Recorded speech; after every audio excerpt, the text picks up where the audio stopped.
the most delicious macaroni and cheese with a seasoned Panko-Parmesan cheese topping. The macaroni and cheese is creamy, that topping is crunchy and totally flavorful. You're gonna love it. Sally, that girl, in the kitchen.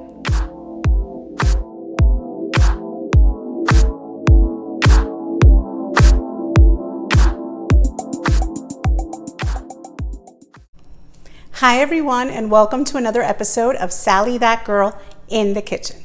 In today's episode, I'm going to teach you how to make the most delicious macaroni and cheese. Yes, mac and cheese. Everyone's favorite. But what's special about this mac and cheese is that we're going to make it with freshly grated cheeses, and we're going to top it off with this delicious seasoned breadcrumb topping with Parmesan, and then we're going to bake it up, and it's going to be creamy on the inside and then have that crusty topping right on top. That's just going to finish it off and make it the perfect bite. So I'm super excited to teach you how to make it. So let's not wait another second and let's get started. For the macaroni and cheese part of today's recipe, you will need a drizzle of olive oil and a hefty sprinkle of salt for the water in which we're going to be boiling our pasta.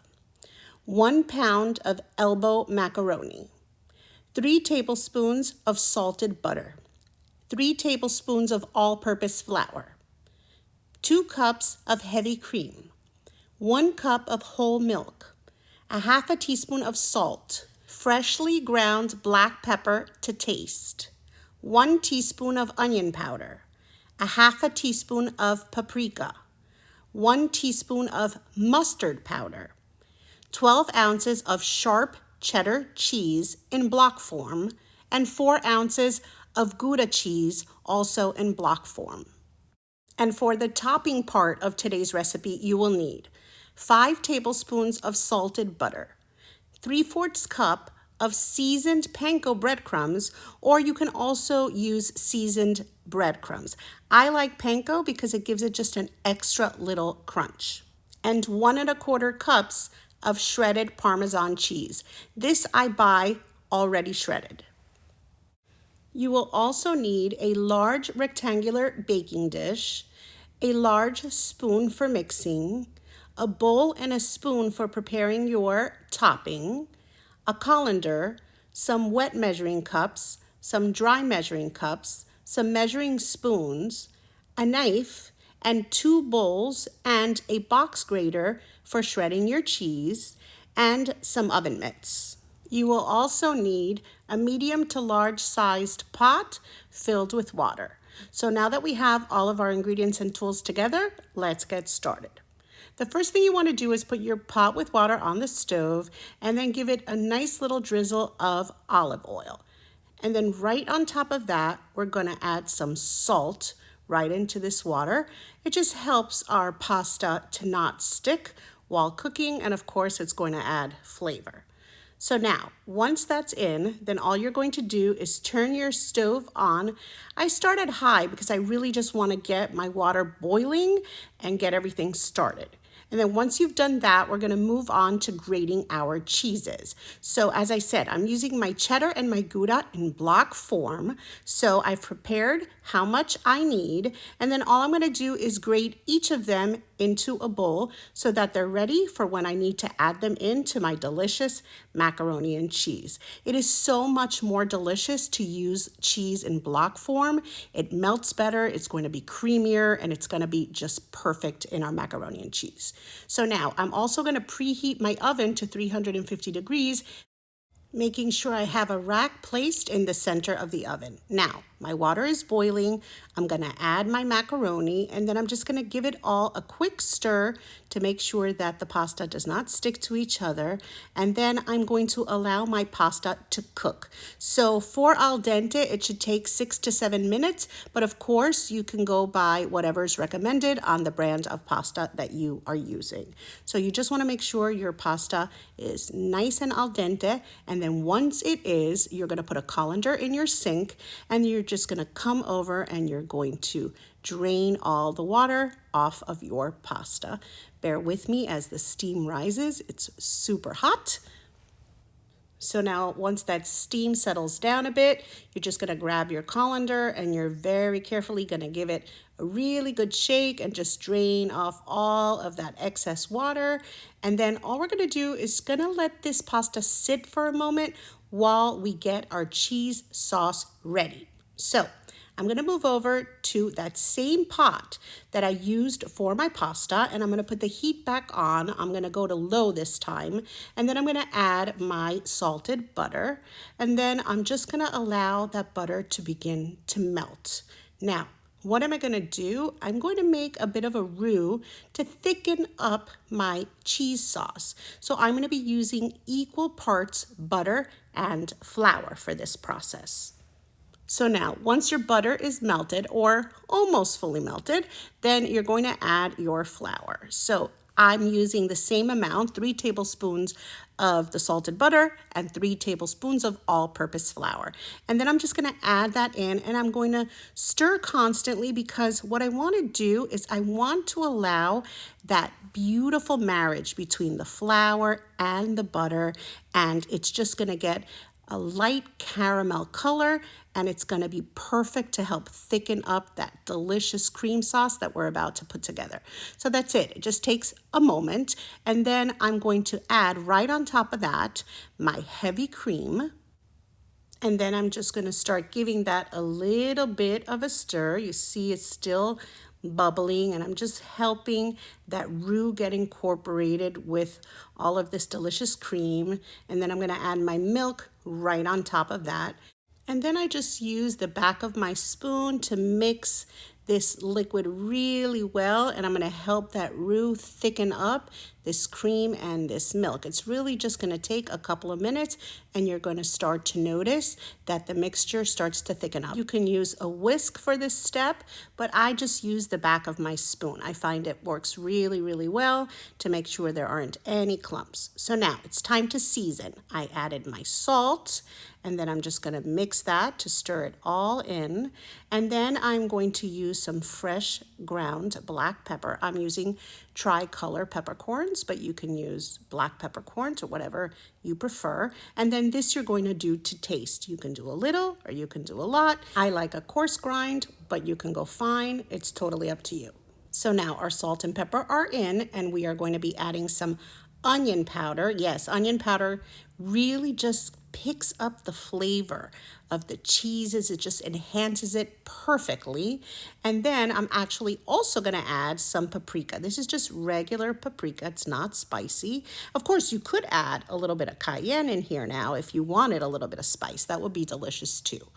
And this is mustard powder. Yes, this is the secret to delicious macaroni and cheese. No one is going to taste mustard, believe me, but it adds incredible flavor. It's just that extra little bit of warmth that really just brings everything together between the paprika and that mustard seed and the pepper.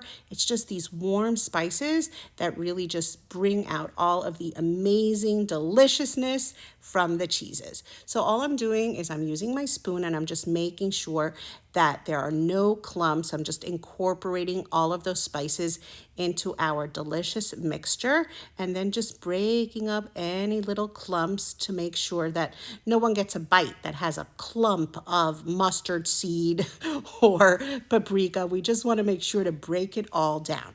And then once we've done that, then we're just going to continue to stir constantly just for another couple of minutes, because what you're going to notice is that that roux that we prepared, that flour and butter mixture, is going to thicken up this sauce. Look at how delicious and beautiful and thick it looks. And once it gets to that stage, then you can turn your heat off because it's going to be nice and hot. It's still bubbling. And then we're going to add our cheeses right on top of that delicious cream sauce that we just prepared.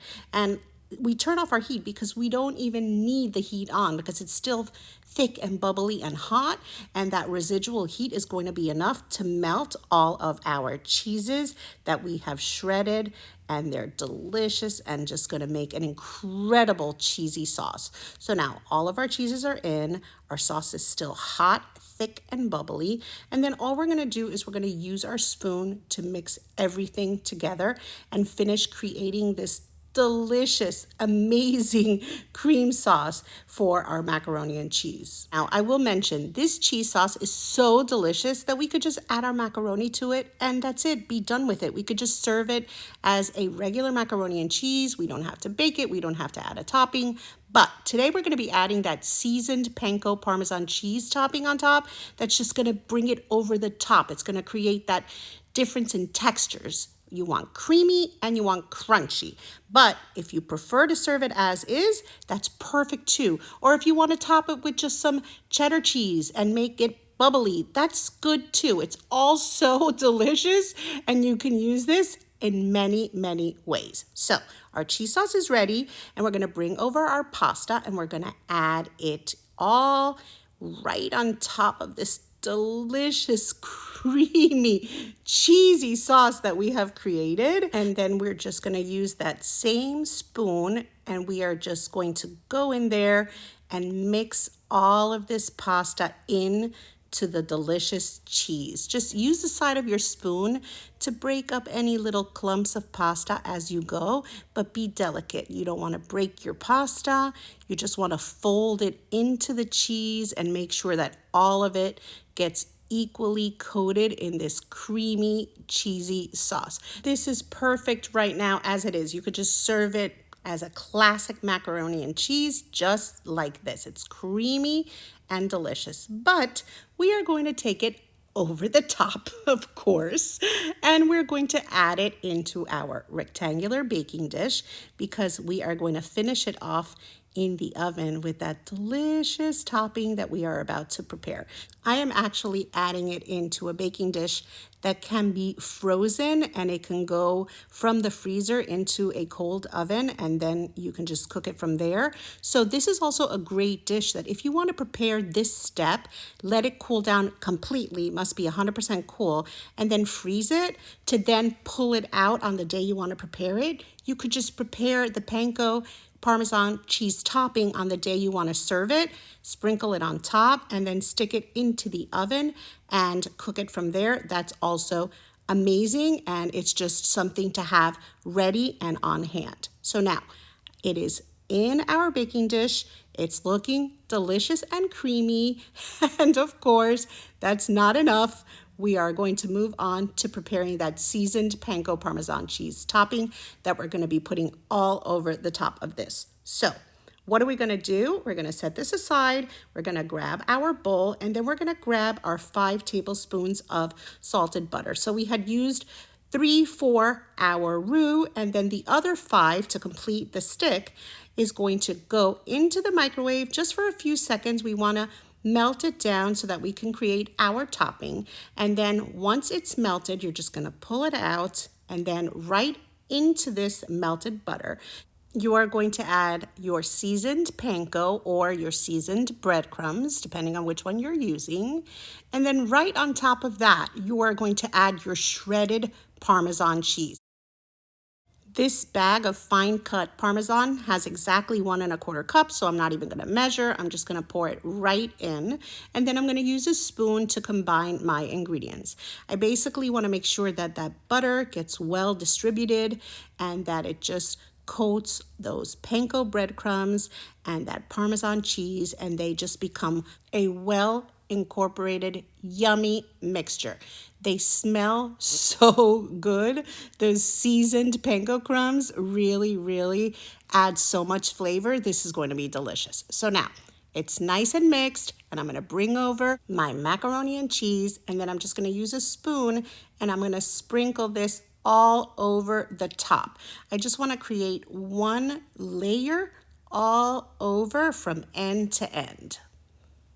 So now all of this delicious topping is on top of our macaroni, and it is going to be ready to be placed in the oven. And I tell you, it was delicious before we added the topping, but with this flavorful seasoned topping on top, it's going to be all the more special. It's just such a great combination of creamy and crunchy. I know you're gonna love it. So enough admiring, it's time to put it in the oven. So what you're gonna do is you're gonna place it on a center rack in your oven, and you're going to allow it to bake. And then what you wanna do is you want to set a 20-minute timer to allow that topping to become magical. And then after 20 minutes, what I do is I set my temperature to broil, but then I just stand there with the light on. I do not walk away because it's just going to take 2 or 3 minutes to really give it a beautiful golden color. And then once it's beautiful and golden, I pull it out of my oven and it is ready to be served. Look at how gorgeous this looks. That panko and that Parmesan mixed together with the butter. And let's remember that panko is seasoned. So that delicious flavor that has created just a crispy crust on top is perfect. And as I said earlier, you can serve this mac and cheese without the topping. You can use shredded cheddar on top instead and just melt it and make it bubbly and brown it a little. Whatever you do with it, it's going to be delicious. But if you choose to serve it like this, everyone is going to be a fan because the combination of that creamy mac and cheese inside, you saw how deliciously creamy that sauce was, and that crunchy topping that we just created is really just absolutely perfect and is quickly going to become everyone's favorite macaroni and cheese. So enough admiring. It's time for me to taste this. I'm going to grab a little plate and I'm going to serve myself some because my house smells delicious right now and I cannot wait to take a bite. So here we go. I'm going to serve myself some while it's still nice and warm. It's so creamy and delicious. Look at that yummy, creamy macaroni. And that topping on top just makes it all the more special. Yummy, yummy, yummy. I cannot wait to try this. So good. Yeah, gotta get that little piece that I left behind. And definitely super excited about tasting this. Look how creamy and crunchy and delicious it looks.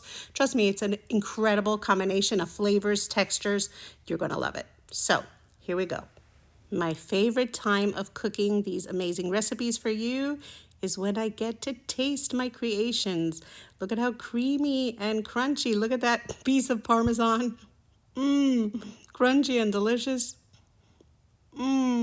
This is so perfect. It's creamy and it's crunchy all in one bite. It's just so perfect. The flavor is spectacular. It's got that crunch. Super creamy. Those spices that we used are perfect. That delicious seasoned panko and that Parmesan. So tasty.